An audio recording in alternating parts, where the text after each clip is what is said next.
नमस्कार विद्यार्थी मित्रांनो, लक्षदीप अकॅडमी तुमचं सर्वांचं सहर्ष स्वागत.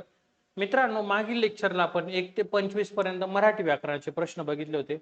आजचं आपलं सेकंड लेक्चर आहे. सेकंड लेक्चरला आपण 26 ते 50 पर्यंत बघणार आहे. डेलीचे 25 प्रश्न असणार आहे. ओके, चला आता आपण लेक्चरला सुरुवात करूया. प्रश्न क्रमांक 1 काय सांगतोय? मराठी देवनागरी लिपीत काही काळ मुरड घालून लिहिण्याची पद्धत होती, तर तिला काय नावाने ओळखलं जातं? म्हणजे जी आपली देवनागरी लिपी डावीकडून उजवीकडे लिहिली जाते, तर ती जी होती ना, तर काही काळ जी होती मुरड घालून लिहिण्याची पद्धत होती. मग त्याला काय म्हणायचे त्या काळामध्ये? बघा आता, ब्राह्मी लिपी, मोडी लिपी, बाळबोध की देवनागरी, तर त्याला म्हणायचे मोडी लिपी ह्या नावाने ओळखलं जायचं. कोणत्या नावाने? तर मोडी लिपी ह्या नावाने. म्हणजेच पर्याय क्रमांक 2 हे त्याचं योग्य उत्तर आहे. ठीक आहे, नेक्स्ट पुढचा प्रश्न. मोडी लिपीची सुरुवात ही कोणी केली? बघा, महत्वाचा प्रश्न आहे. मोडी लिपीची सुरुवात आहे ही कोणी केली असा प्रश्न आहे. आता ऑप्शन काय? बाळशास्त्री जांभेकर, हेमाडी पंत, त्यानंतर दादोबा पांडुरंग आणि जॉर्ज जार्विस. तर मोडी लिपीची जी सुरुवात होती ती हेमाडी पंत म्हणजेच हेबाड पंत यांनी सुरू केली होती. महत्वाचा प्रश्न आहे, वहीमध्ये नोट डाऊन करून ठेवा. जर पेपरला आला तर बरेचसे विद्यार्थी हा प्रश्न चुकतील आणि तुमचा बरोबर येईल, तुम्ही त्यांच्यापेक्षा 1 मार्काने पुढे जाशाल. ठीक आहे, नेक्स्ट पुढचा प्रश्न. मोडी लिपीचा वापर प्रामुख्याने कोणत्या कालखंडामध्ये केला? म्हणजे कोणत्या काळामध्ये केला गेला असा त्यांचा प्रश्न आहे.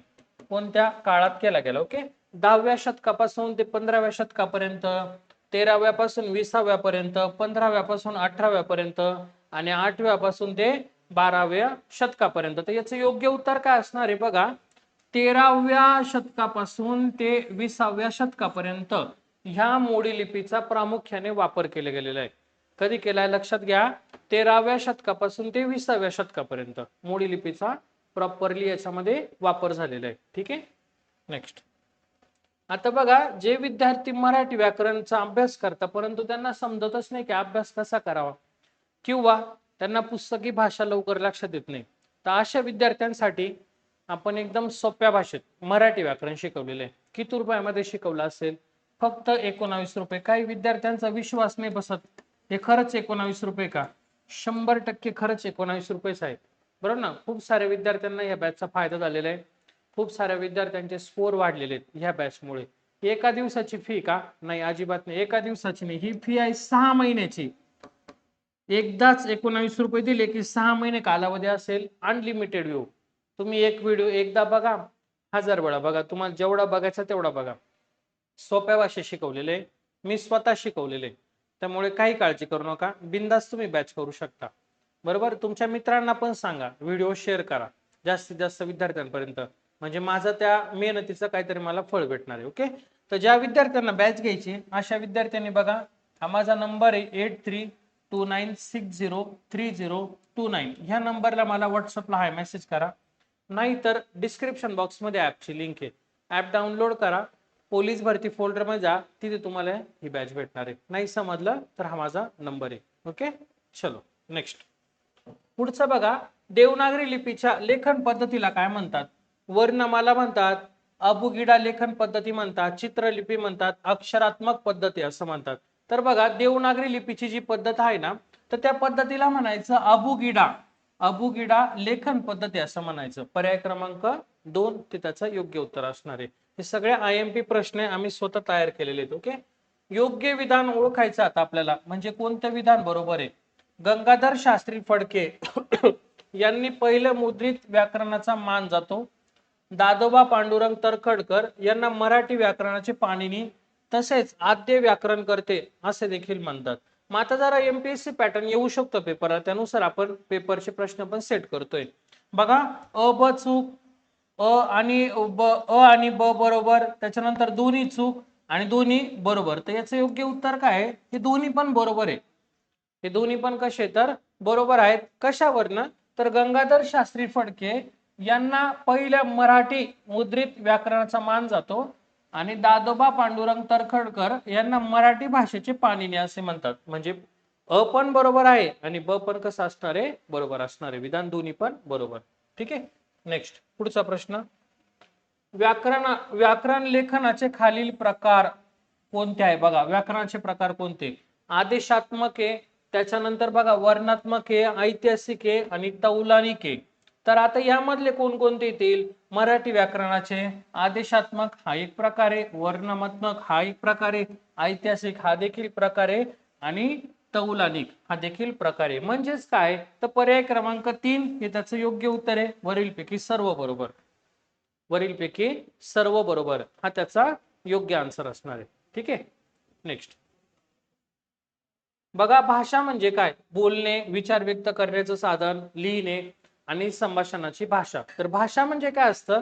तर आपले विचार व्यक्त करण्याचे साधन, त्याला म्हणायचं भाषा. त्याला काय म्हणायचं? भाषा म्हणायचं. विचार व्यक्त करण्याचे साधन असतात ते. ठीक आहे. विचार व्यक्त करण्यासाठी मानवाला मिळालेलं मुख्य साधन म्हणजे कोणतं? आता तोच प्रश्न फक्त थोडा फिरून केलेला आहे. पहिला होता भाषा म्हणजे काय? विचार व्यक्त करण्याचं साधन. आणि आता काय केलं त्यांनी? फिरून काय टाकले? विचार व्यक्त करण्यासाठी मानवाला मिळालेलं मुख्य साधन कोणतं? तर मुख्य साधन कोणतं असणार आहे? भाषाच असणार आहे. पर्याय क्रमांक 2 हे त्याचा योग्य उत्तर आहे. मराठी भाषा कोणत्या भाषांपासून विकसित झाली? इंग्रजी आणि संस्कृत, कानडी आणि हिंदी, संस्कृत आणि प्राकृत, त्यानंतर संस्कृत आणि मराठी. तर बघा, आपली जी मराठी भाषा आहे ती संस्कृत आणि प्राकृत पासून तयार झालेली आहे. संस्कृत आणि प्राकृत यांच्यापासून ह्या भाषेचा विकास झालेला आहे. कशाचा? तर आपल्या मराठी भाषेचा. महत्वाचा पॉइंट आहे, नोट डाऊन करून घ्या, लिहून ठेवा. पेपरला हा प्रश्न विचारला गेलेला आहे. ओके. नेक्स्ट, पूर्ण अर्थाचे बोलणे किंवा अर्थपूर्ण बोलणे या शब्द समूहाला काय म्हणतात? क्रियापद, पदबंध, वाक्य, क्रियापद, विशेषण, पदबंध आणि कोशशास्त्र. तर बघा, जर पूर्ण अर्थाचं बोलणं असेल, ज्या बोलण्याला काहीतरी अर्थ आहे, ज्या बोलण्याला काहीतरी महत्व आहे, तर या पूर्ण अर्थाच्या बोलण्याला काय म्हणायचं? वाक्य असं म्हणायचं. आपण जर म्हणलं की गाय गवत खाते, बरं ना, आपण काय म्हणलं? गाय गवत खाते. आता हे गाय गवत खाते म्हणजे ह्या पूर्ण वाक्याला काहीतरी अर्थ आहे की नाही? जर आपण म्हणले की गवत गाय खाते किंवा खाते गवत गाय, असं जर उलट पालट जर या वाक्याचं आपण जर काही जर केलं तर त्याला काय अर्थ राहील का? अजिबात नाही, अर्थच राहणार नाही ना. मग पूर्ण अर्थाचं बोलणं म्हणजेच त्याला काय म्हणायचं? तर त्याला म्हणायचं वाक्य असं म्हणायचं. त्याला काय म्हणायचं?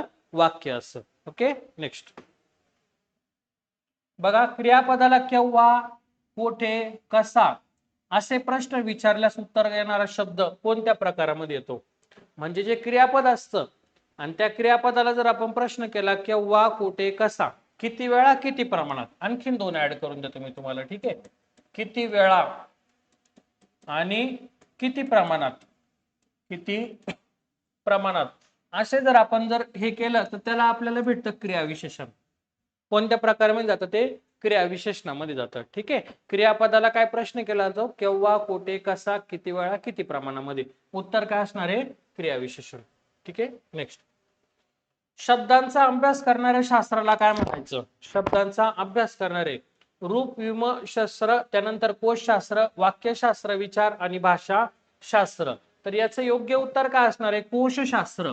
शब्दांचा जो अभ्यास केला जातो त्या शास्त्राला असं म्हटलं तर कोशशास्त्र असं म्हटलं तर. जसं की बॉटनी बघा, वनस्पतीचा अभ्यास करणाऱ्या शास्त्राला बॉटनी वगैरे असं म्हणतात, म्हणतात की नाही? मग त्याप्रमाणे जर आपल्याला मराठी व्याकरणात जर एखाद्या शब्दांचा अभ्यास करायचा असेल तर शब्दांचा अभ्यास करणाऱ्या शास्त्राला काय म्हणशाल? कोशशास्त्र या नावाने ओळखलं जातं. ठीक आहे. नेक्स्ट, शब्दांच्या बदलणाऱ्या रूपांचा अभ्यास करणारे शास्त्र कोणते? शब्दांच्या बदलणाऱ्या रूपांचा म्हणजे बदलणारे रूप आहे आणि ते बदलणाऱ्या रूपाचा अभ्यास करणाऱ्या शास्त्राला काय म्हणायचं? रूपविमशास्त्र, कोशशास्त्र, व्याकरण आणि वाक्य शास्त्र, विचार. तर याचं योग्य उत्तर काय असणार आहे बघा? तर रूपविम शास्त्र. रूपविम शास्त्र शब्दाच्या बदलणाऱ्या रूपांचा अभ्यास करणारे शास्त्र असते. ठीक आहे. नेक्स्ट बघा, ऍनालिसिस या इंग्रजी शब्दाचा मराठीमध्ये काय अर्थ दिला जातो? ऍनालिसिस, रूपविमशास्त्र, कोशशास्त्र, वाक्यशास्त्र, विचार, अर्थपूर्ण शब्द समूह. तर बघा, ऍनालिसिस या शब्दाचा अर्थ असा होतो वाक्यशास्त्र, विचार. ऍनालिसिस म्हणजे ज्यावेळेस आपल्याला हे चारही ऑप्शन आहे आणि चारही ऑप्शनचं जेव्हा आपण स्पष्टीकरण देणार आहे, चारही ऑप्शनचं काय देणार आहे? स्पष्टीकरण देणार आहे, उलगडून माहिती सांगणार आहे, तर त्याला म्हणायचं ऍनालिसिस करणे.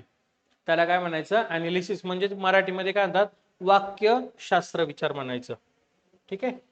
वाक्य रचनेत बदल केल्यास किंवा शब्दांचा क्रम बदलल्यास काय घडू शकते?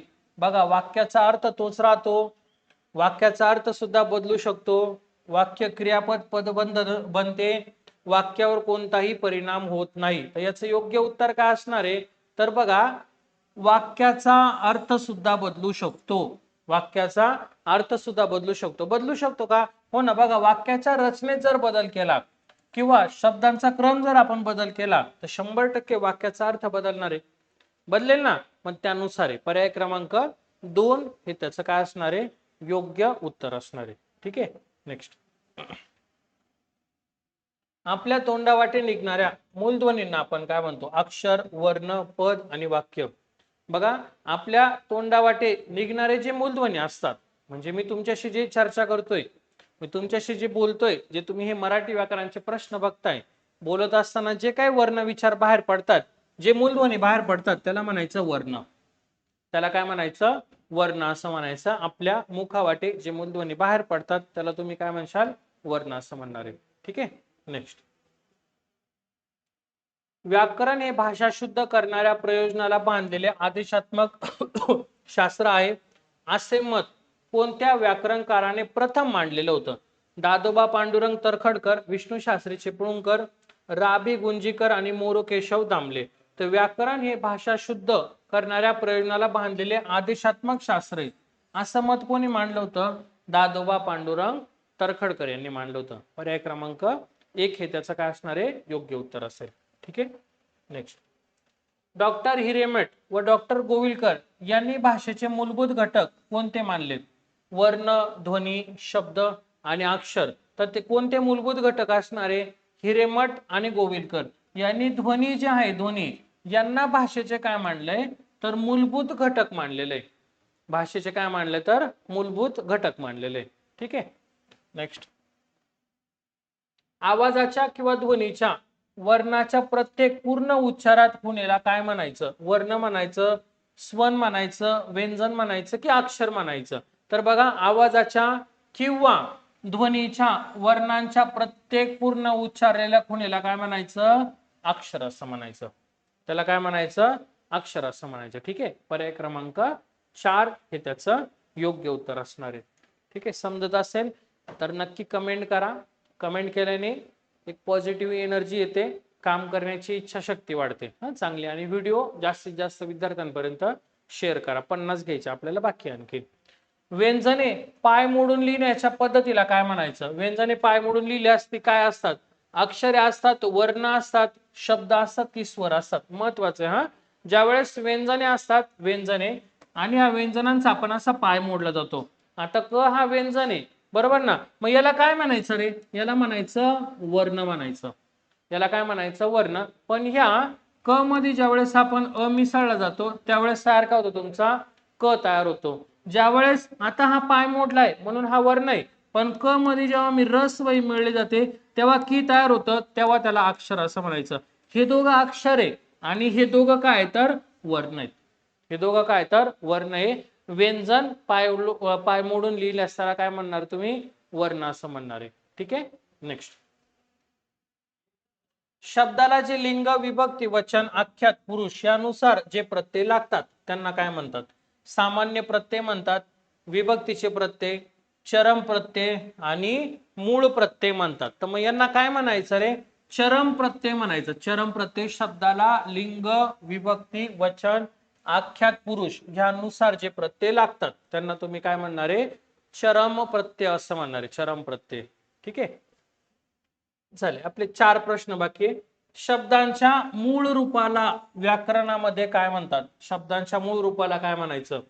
विकृती, प्रकृती, पद आणि प्रत्यय. हा पॉइंट महत्वाचा आहे, हा प्रश्न महत्वाचा आहे. याला मी जरा हायलाइट करून ठेवतो. बघा, आता एखादा मूळ शब्द आहे, मूळ शब्द काय? मूळ शब्द आहे स्वाती, हा मूळ शब्द आहे उदाहरणार्थ. आणि याला मग काय म्हणणार तुम्ही? प्रकृती म्हणायचं. मूळ शब्दाला व्याकरणात काय म्हणायचं? प्रकृती. आता बघा, ह्या मूळ शब्दाला जर प्रत्यय लागला, म्हणजे स्वाती ह्या शब्दाला ने प्रत्यय लागला तर मग काय तयार झालं स्वातीने. मग याला काय म्हणायचं, तर याला म्हणायचं विकृती. याला काय म्हणायचं विकृती. म्हणजे बघा मूळ शब्दाला प्रत्यय लागला तर त्याला विकृती म्हणायचा, आणि जर प्रत्यय नाही लागला ऍज इट इज जर शब्द जशाच तसं जर लिहिला असेल तर त्याला काय म्हणायचं मात्र प्रकृती. लक्षामध्ये कन्सेप्ट क्लिअर झाली.